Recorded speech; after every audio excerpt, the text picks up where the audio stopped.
பொதுவா நெறைய பேருக்கு பாடி பெயின் இருந்துகிட்டே இருக்குங்க. காரணமே தெரியாம உடல் வலி. எதனால இந்த இந்த மாதிரி உடல்ல இருக்கக்கூடிய ஒட்டுமொத்தமான வலிகளும் குணமாவதற்கு என்னென்ன செய்யலாம்? எதனாலங்க இந்த வலி ஏற்படுது எதற்காக இந்த தைலம் அப்படின்னு பார்த்தோம்னா, உடல் வலிக்கு. நரம்புகள் சம்மந்தப்பட்ட வலி. கைகளில் எனக்கு நடுக்கம் இருந்துக்கிட்டே இருக்குது டாக்டர் அப்படின்னு சொன்னாலும், மூட்டு வலி இருக்குனாலும் டெய்லி நம்ம மூட்டு வலிக்கு இதை தடவிக்கலாம். வாரம் ஒரு முறையாவது நம்ம என்ன பண்ணலான்னா, தலையில் நல்லா அப்ளை பண்ணிவிட்டு ஒரு 15-20 நிமிடங்களில் வெதுவெதுப்பான தண்ணீரில் ஃபுல்லாக நம்ம இப்போ ஆயில் பாத் எடுக்கணும்னு நீங்கள் ஆசைப்பட்டீங்கன்னா இந்த தைலத்தை நம்ம இது வாரத்துக்கு ஒரு முறை நீங்கள் ட்ரை பண்ணுங்கள். உடல் உஷ்ணம் அதிகமாக இருக்கிறவங்க, நைட்டு நல்லா கண்ணு முழிச்சு வேலை பார்க்குறவங்க, இவர்களுக்கு எல்லாமே இந்த தைலம் ரொம்ப ரொம்ப யூஸ்ஃபுல்லாக இருக்கும்.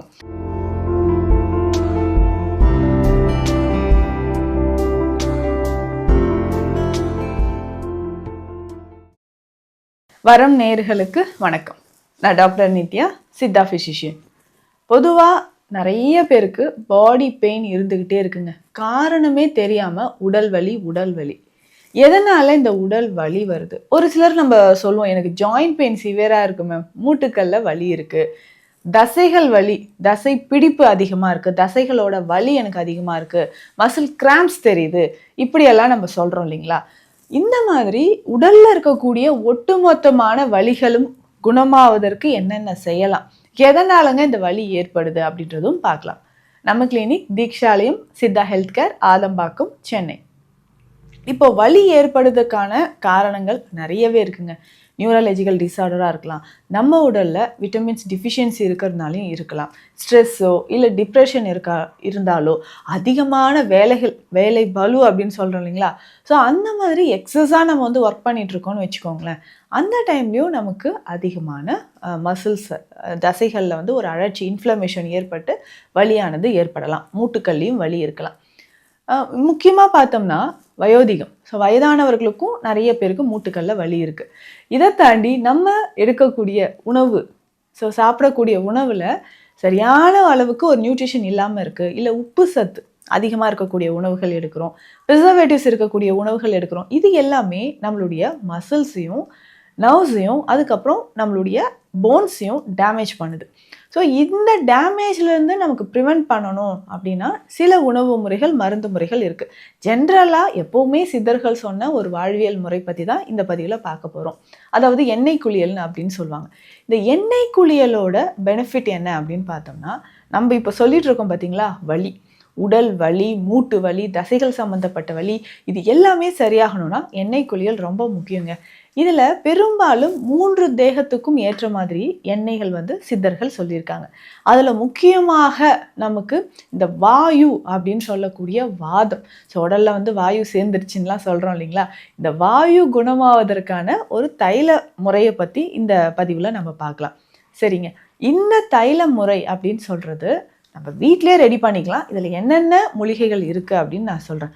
பொதுவாக இதுக்கு நமக்கு தேவையான எண்ணெய் அப்படின்னு பார்த்தோம்னா ஆமணக்கு எண்ணெய், கேஸ்டர் ஆயில் அப்படின்னு சொல்கிறோம் பார்த்தீங்களா, அதுதான். ஸோ அது ஒரு 200 ml உங்களுக்கு தேவைப்படும். அதுக்கப்புறம் நல்லெண்ணெய் 500 ml நமக்கு தேவைப்படுது. ஸோ இந்த 2 எண்ணெயும் எடுத்து வச்சுக்கோங்க.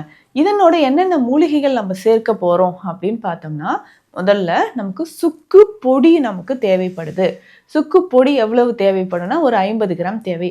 அதே மாதிரி பூண்டு நல்லா உரித்து, மலை பூண்டாக இருக்கணும், நல்லா உரித்து ஒரு 50 கிராம் அளவுக்கு பூண்டும் ஒரு 50 கிராம் எடுத்து வச்சுக்கோங்க. கஸ்தூரி மஞ்சள் இது 50 கிராம் நமக்கு தேவைப்படுது. ஸோ இந்த கஸ்தூரி மஞ்சள் அப்படின்னு சொல்கிறது நம்ம உடலில் இருக்கக்கூடிய 3 தோடத்தையுமே சமநிலைப்படுத்தக்கூடிய ஒரு அற்புதமான ஒரு மூலிகை. அதற்கு அடுத்தது சீரகம் 50 கிராம் நமக்கு தேவைப்படுது. சீரகம் சொல்கிறதும் உடல் குளிர்ச்சிக்கு, கண் எரிச்சல் சரியாகிறதுக்கும் நமக்கு பயன்படுது. இதற்கு அடுத்தது முக்கியமான ஒரு மூலிகை அப்படின்னு பார்த்தோம்னா சதக்குப்பை. இந்த சதக்குப்பை சொல்கிற மூலிகை உடல்லையும் நமக்கு ஹார்மோன் இம்பேலன்ஸ் இருந்தாலும் நம்ம உடலில் இருக்கக்கூடிய கழிவுகளை வெளியேற்றவும் பயன்படுது. அதே மாதிரி இந்த தைலத்துலேயும் நம்ம சேர்த்துக்கலாம். அதுக்கப்புறம் இதில் சேர்க்கக்கூடிய ஒரு மூலிகைன்னு பார்த்தோம்னா சிற்றரத்தை, இதுவும் 50 கிராம். ஸோ இந்த பொடி எல்லாமே நம்ம ஒன்றா சேர்த்து எடுத்து வச்சுக்க போகிறோம். ரொம்ப சிம்பிளாக இதை நம்ம ரெடி பண்ணிக்கலாம். ஸோ பூண்டு நம்ம என்ன பண்ண போகிறோம்னா நல்லா அரைச்சி பேஸ்ட் மாதிரி எடுத்துக்கோங்க. ஸோ மற்ற மூலிகை எல்லாமே பொடியாக இருக்குது இல்லைங்களா? ஸோ இதையும் நம்ம எல்லாமே ஒன்றா சேர்த்து எடுத்து வச்சுக்க போகிறோம். இதனோட முக்கியமான ஒரு இலையோட சாறு இல்லைன்னா அந்த இலையை அரைச்சி அப்படியே சேர்த்துக்கலாம். அதுதான் முடக்கற்றான் இலை. இப்போ நம்ம பச்சையாக சேர்க்க போகிறது, அதாவது அரைச்சி, மற்றதெல்லாம் பொடியாக இருக்குது, மற்றதெல்லாம் அரைச்சி மூலிகையாக சேர்க்க போகிறோம்னா பூண்டும் இந்த முடக்கத்தான் இலையும் தான். இதுவுமே அரைத்ததுக்கு அப்புறம் ஒரு 50 கிராம் இருக்கான்னு பார்த்துக்கோங்க. ஸோ முதல்ல என்ன பண்ணணும்னா, இந்த பூண்டும் முடக்கத்தான் இலையும் அந்த தைலத்தில் போட்டுடணும். ஸோ நம்ம நல்லெண்ணெயும் விளக்கெண்ணையும் கலந்து அடுப்பில் வச்சு அது நல்லா கொதிச்சுட்டு இருக்கும்போது இதை நம்ம ரெண்டுமே சேர்த்துடணும். இது வந்து பாதி ரெடி ஆகிட்டு இருக்கும் இல்லைங்களா, பாதி நல்லா எண்ணெயோடு சேர்ந்து அந்த தைலமாக ரெடி ஆகிட்டு இருக்கும். அந்த சமயத்தில் தான் நம்ம என்ன பண்ண போகிறோம்னா, லோ ஃப்ளேமில் வச்சுட்டு இந்த பொடி எல்லாமே அதில் சேர்க்க போகிறோம். இந்த பொடி எல்லாமே அதில் சேர்த்துட்டோம்னா நமக்கு கொஞ்சம் நேரத்தில் தைலம் ரெடி ஆகிடும். ஸோ இந்த தைலத்தை நல்லா ஃபில்டர் பண்ணி எடுத்து வச்சுக்கோங்க. எதற்காக இந்த தைலம் அப்படின்னு பார்த்தோம்னா, உடல் வலிக்கு, நரம்புகள் சம்மந்தப்பட்ட வலி, கைகளில் எனக்கு வந்து நடுக்கம் இருந்துக்கிட்டே இருக்குது டாக்டர் அப்படின்னு சொன்னாலும், மூட்டு வலி இருக்குனாலும் டெய்லி நம்ம வந்து மூட்டு வலிக்கு இதை தடவிக்கலாம். வாரம் ஒரு முறையாவது நம்ம என்ன பண்ணலான்னா, தலையில் நல்லா அப்ளை பண்ணிவிட்டு ஒரு 15-20 நிமிடங்களில் வெதுவெதுப்பான தண்ணீரில் ஃபுல்லாக நம்ம வந்து இப்போ ஆயில் பாத் எடுக்கணும்னு நீங்கள் ஆசைப்பட்டீங்கன்னா இந்த தைலத்தை நம்ம யூஸ் பண்ணிக்கலாம். இது ரொம்ப நேரம் நம்ம வந்து அப்படியே வச்சுட்டு இருந்துட்டு குளிக்கணும்னு இல்லை, 15-20 நிமிடங்கள் இருந்தால் போதும்.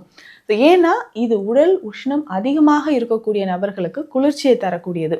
அப்போது நம்ம கண் எரிச்சல் இருக்குது, பித்தம் அதிகமாக இருக்குது, தோலில் ரொம்ப வறட்சித்தன்மை இருக்குது அப்படின்னா இந்த தைலத்தை நம்ம பயன்படுத்தலாம். இதை தாண்டி நம்ம கிளினிக்கில் ஸ்பெஷலாக கொடுக்கக்கூடிய மெடிசன்ஸ் இருக்குது. அதாவது வாதம், நம்ம பிடிப்பு, ஸோ இது எல்லாமே சரியாகணும் அப்படின்னு பார்த்தோம்னா வாத சாந்தி கஷாயத்தை பற்றி நிறைய பதிவுகளை நான் சொல்லியிருக்கேன். ஸோ இந்த வாத சாந்தி கஷாயம் இதுவும் நம்ம எடுத்துக்கிட்டே வரும்பொழுது உடலில் இருக்கக்கூடிய வலி நமக்கு குறைய ஆரம்பிக்குது. ஸோ வாத சாந்தி கஷாயம் எப்படிங்க எடுக்கலாம் அப்படின்னு கேட்டிங்கன்னா, இதில் இருக்கக்கூடிய மூலிகைகள் மருதம்பட்டை, மாவிலங்கப்பட்டை, மரமஞ்சள், கிராம்பு, அக்ரஹாரம். ஸோ இந்த மூலிகைகள் எல்லாமே சேர்த்தது தான் இந்த வாத சாந்தி கஷாயம். நீண்ட நாளாக நம்ம உடலில் இருக்கக்கூடிய வலி, ஸோ மூட்டுக்களில் வலி இருந்தாலோ இல்லை தசைகள் சம்மந்தப்பட்ட வலிகள் இருந்தாலோ அதை நம்ம குறைக்கணும்னா வாதம் சம்மந்தப்பட்ட பொருட்களை கொஞ்சம் நீங்கள் குறைச்சிக்கலாம். ஆனால் இந்த தைலம் யூஸ் பண்ணும்போது நம்ம அந்த எண்ணெய் குளியல் எடுத்த அன்னைக்கு ரொம்ப குளிர்ச்சியான பொருட்கள் நம்ம சாப்பிட வேண்டாம், அசைவ உணவுகள் தவிர்க்கலாம். எண்ணெய் தேய்ச்சி குளிச்சுட்டு நல்ல பகலில் தூங்கணும் அப்படின்னா அதையும் நீங்கள் தவிர்த்துக்கணும். ஸோ இது வாரத்துக்கு ஒரு முறை நீங்கள் ட்ரை பண்ணுங்கள். உடல் உஷ்ணம் அதிகமாக இருக்கிறவங்க, நைட்டு நல்லா கண்ணு முழிச்சு வேலை பார்க்குறவங்க, இவர்களுக்கு எல்லாமே இந்த தைலம் ரொம்ப ரொம்ப யூஸ்ஃபுல்லாக இருக்கும். சித்த மருத்துவம் தொடர்பான மருத்துவ ஆலோசனைகளுக்கு ஸ்க்ரீனில் இருக்கிற நம்பருக்கு காண்டாக்ட் பண்ணுங்கள். நன்றி.